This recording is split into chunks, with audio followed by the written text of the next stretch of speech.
이등병 시절 이야기 합본 제31편 이등병 시절 그 밖의 추억들 1.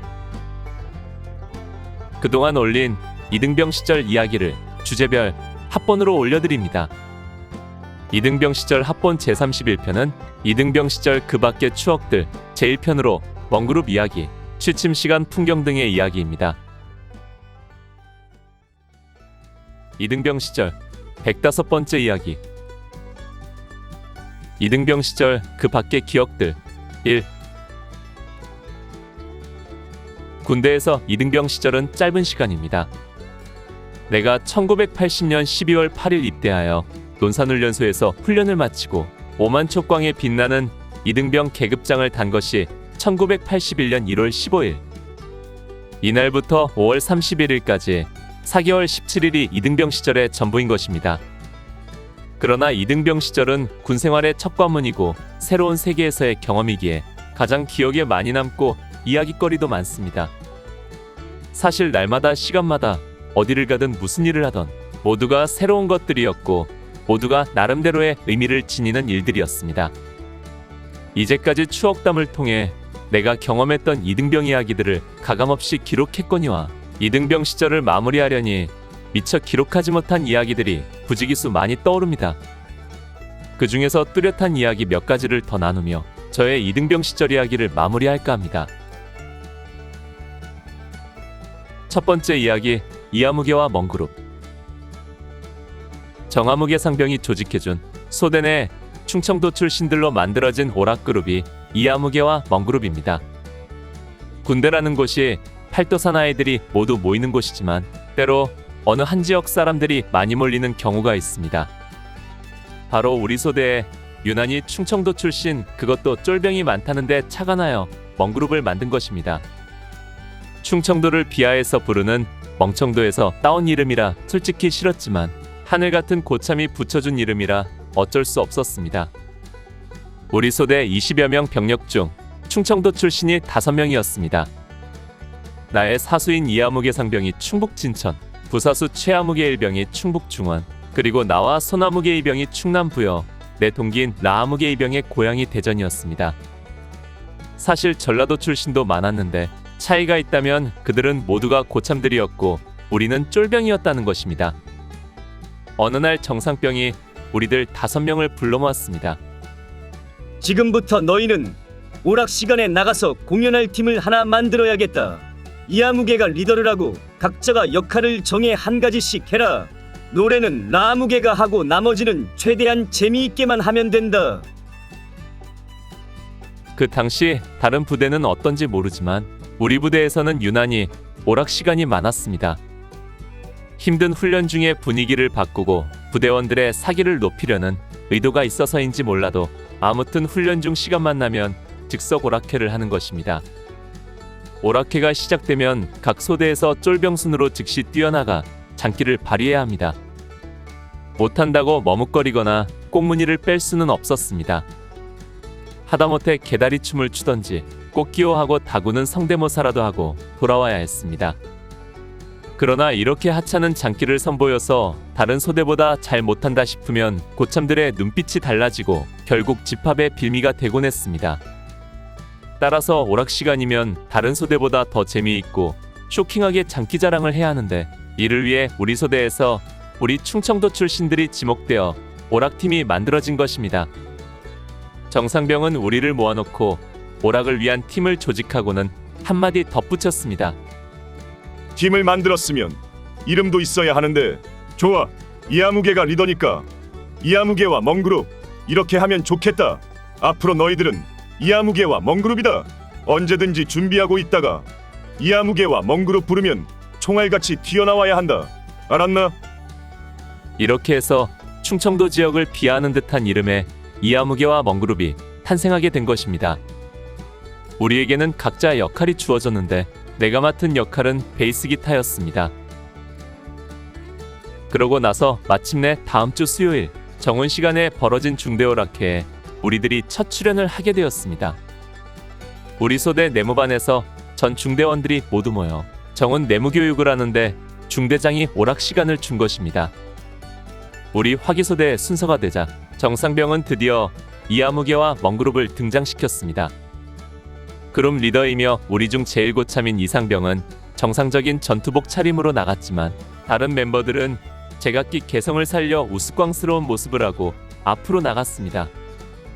손이병은 한쪽 다리 옷을 걷어 붙이고 우도 단추를 어긋나게 채운 다음 알철모를 쓰고 댄서로 나섰고, 최일병은 탄띠를 차고 작업모를 뒤로 돌려 쓴 다음 야전삽에 줄을 만들어 기타처럼 어깨에 맸습니다.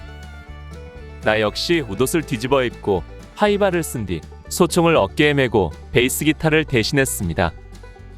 가수 출신 내 동기 라이병은 역시 한쪽 다리를 걷어 붙인 채 소대에 하나뿐인 진짜 기타를 들고 반주하며 노래를 불렀습니다. 우리들은 모두 자기 위치에서 주어진 임무에 충실하게 기타 소리를 내고 박자를 맞춰주고 춤을 췄습니다. 나도 소총 베이스 기타를 메고 입으로 굵직한 기타 소리를 냈지요. 우리들의 등장부터 배꼽을 잡기 시작한 중대원들은 우리가 공연을 시작하자 모두들 자지러졌고 폭소와 박수가 쏟아져 나왔습니다. 우리들의 첫 공연은 대성공을 한 것입니다. 이때부터 우리 멍그룹은 잘 나가기 시작했습니다. 명실상부한 중대의 오락팀으로 확실하게 자리매김을 한 것입니다. 야전에서나 자대에서나 오락회 때에는 항상 우리들의 출연을 요구했고, 중대장도 가장 먼저 우리들을 지목하여 불렀습니다. 나중에는 다른 소대에서도 우리의 아류팀이 등장했지만 우리의 인기를 능가하지는 못했습니다.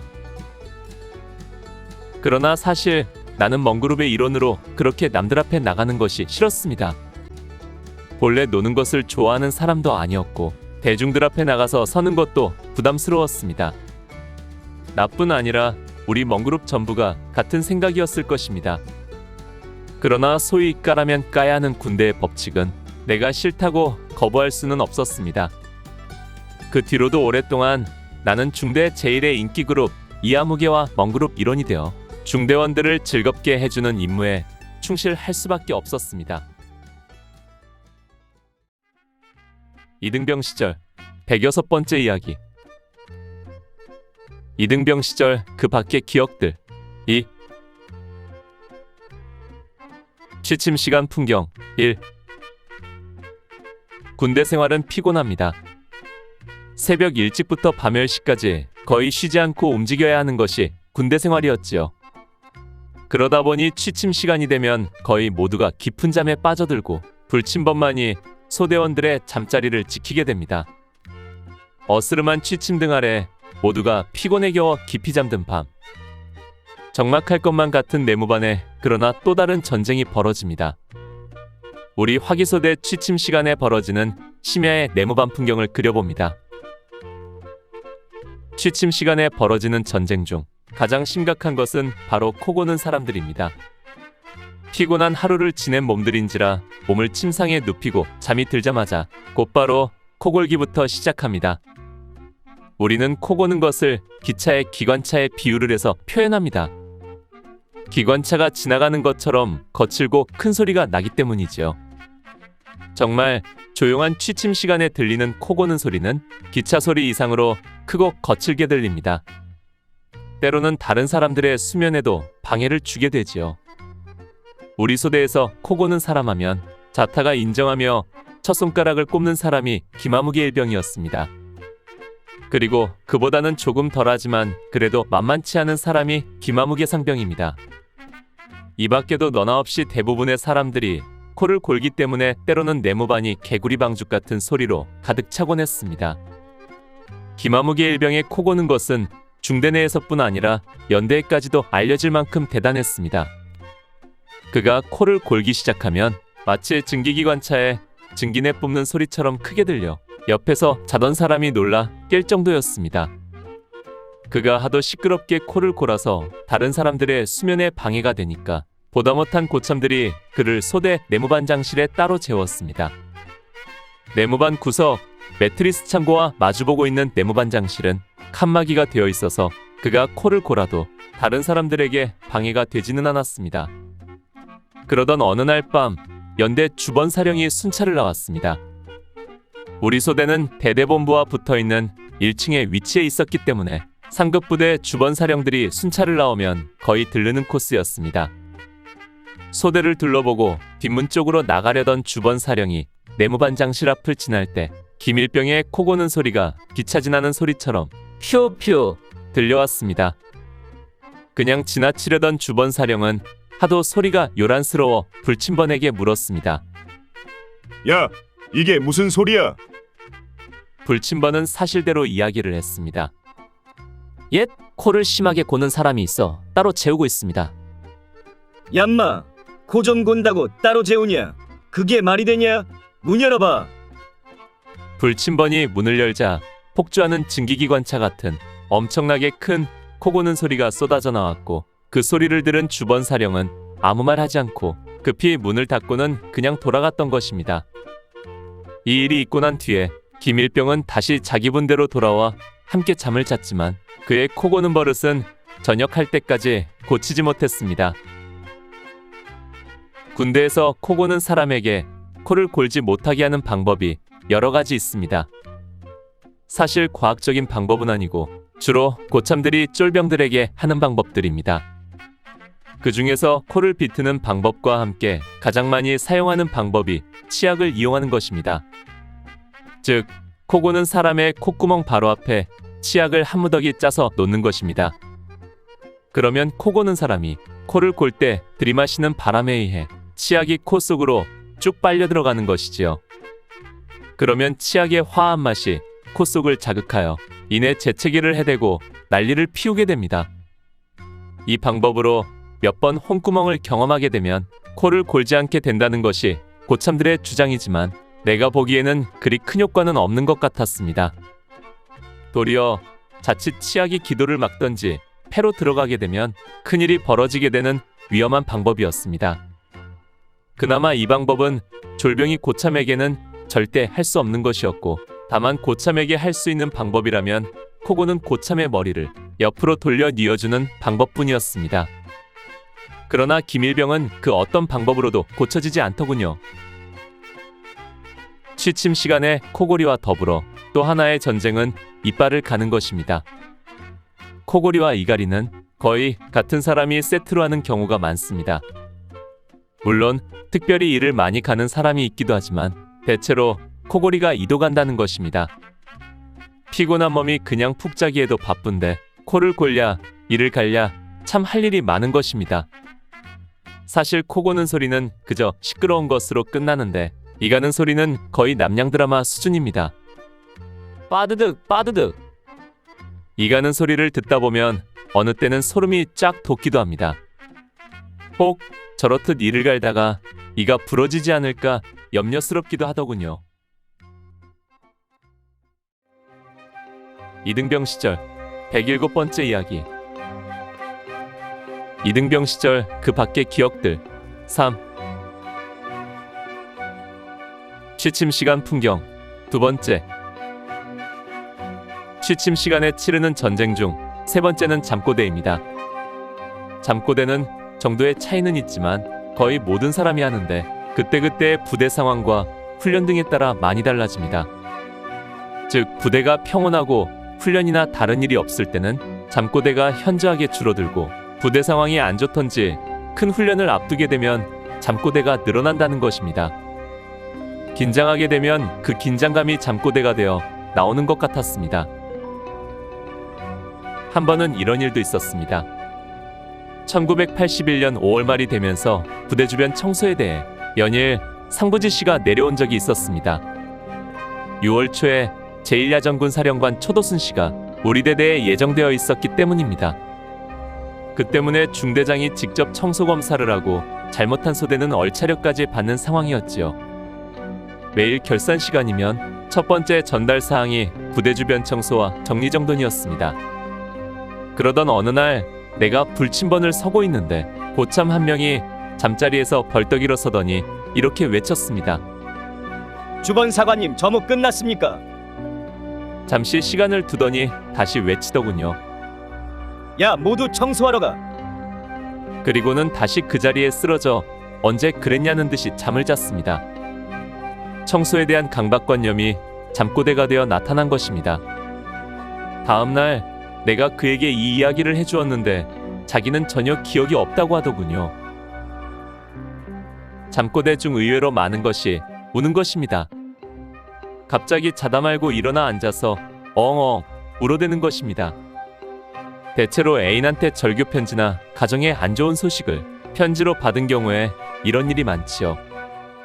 그럴 때는 대부분 잘 달래서 재우는데 어떤 경우는 울음을 그치지 않아서 고참에게 뺨을 맞고서야 잠에서 깨면서 정신을 차리는 경우도 있었습니다. 때로는 잠결에 대화를 하는 경우도 많습니다. 마치 깨어있는 사람처럼 이야기하고 불침번이 대꾸해주면 함께 대화를 나누는 것입니다. 그러나 다음날 물어보면 자기는 절대로 그런 일이 없다고 합니다. 이것이 잠꼬대의 특징입니다. 취침 시간에 벌어지는 풍경 중 흔히 볼 수 있는 것은 아니지만 그래도 빼놓을 수 없는 것이 음주와 또 음주 후에 벌어지는 에피소드들입니다. 취침 시간에 술을 마시는 이야기는 앞서 다룬 적이 있기에 재론하지 않겠습니다. 다만 술을 많이 마신 날 취기로 벌어지는 일은 짚고 넘어가야 합니다. 군대에서 음주로 인한 사건이나 사고는 거의 없습니다. 음주 자체가 위법이었기 때문에 마시는 것도 몰래 조용히 마시고 취했을지라도 야려하는 일은 그리 많지 않았습니다. 늘 긴장하고 있기 때문일 것입니다. 그렇다고 해서 취한 사람이 정상인처럼 행동할 수는 없었습니다. 만취한 사람이 밤중에 꼭 하는 일이 있는데 그것은 화장실 가는 것입니다. 누가 대신해 줄 수도 없고 반드시 자기가 취한 몸을 이끌고 갔다 와야 하기에 이때 가장 많은 일들이 일어납니다. 가장 흔한 것이 넘어지는 것입니다. 몸의 중심을 잡지 못하고 내무반 바닥이나 밖에서 넘어지는 것입니다. 두 번째는 화장실에 갔다가 그대로 잠들어 버리는 것입니다. 이곳이 내무반인지 화장실인지 분간을 못하는 것이지요. 세 번째는 볼일을 보고 자기 내무반을 찾지 못하고 다른 방향으로 헤매는 것입니다. 화장실에서 나와서 갑자기 방향 감각이 없어져서 엉뚱한 방향으로 가는 것입니다. 불침번은 취한 소대원이 일어나 화장실을 가는 순간부터 긴장하며 밖의 동정을 살핍니다. 일정 시간이 되었는데도 돌아오지 않으면 나가서 화장실을 열어보고 주변을 수색하여 발견하면 조용히 소대로 데리고 돌아와야 합니다. 한 번은 이런 일이 있었습니다. 그날도 내가 불침번을 서고 있었는데 그날 밤에 누군가가 소주 추진을 해서 소대 고참들이 거의 만취하도록 술을 마셨습니다. 새벽 2, 3시쯤 내가 불침번을 서고 있는데 갑자기 고참 한 명이 벌떡 일어났습니다. 그러더니 비틀거리는 걸음으로 뒷문 쪽으로 걸어갔습니다. 나는 당연히 화장실을 가는 것이라 생각하고 별 관심 없이 내 하던 일을 하고 있는데 갑자기 어디선가 폭포수 떨어지는 소리가 들렸습니다. 놀라서 달려가 바라보니 평소엔 비어있는 내무반장실 문이 열려있고 그 고참은 그곳에서 시원하게 볼일을 보고 있는 것이었습니다. 술을 마신 고참은 엄청난 배출물을 뿌려놓고 다시 유유히 돌아와 아무 말 없이 자기 자리로 들어가 잠을 자더군요. 그날 나는 불침번 시간 내내 내무반장실 청소에 매달려야 했습니다. 한강을 이룬 그 많은 것을 걸레로 닦아 수십 번 세면장을 들락거리며 처리하고 치약을 짜서 바닥에 뿌리고 몇 번이고 닦아내야 했지요. 냄새는 얼마나 나던지. 그 지린 냄새는 다음날까지 가시지 않았고 결국 모든 소대원들에게 그 고참의 일이 알려지게 되었습니다. 그러나 정작 당사자 자신은 절대로 그런 일이 없다고 전혀 기억이 나지 않는다고 하더군요. 군대에서의 밤 이야기는 아마 끝없는 이야기거리가 있을 것입니다. 밤은 군인에게 있어 또 하나 삶의 모습이기 때문입니다. 오늘 추억여행에 함께 해주셔서 감사합니다. 다음 이야기를 기대해 주시고 구독과 좋아요 부탁드립니다. 당백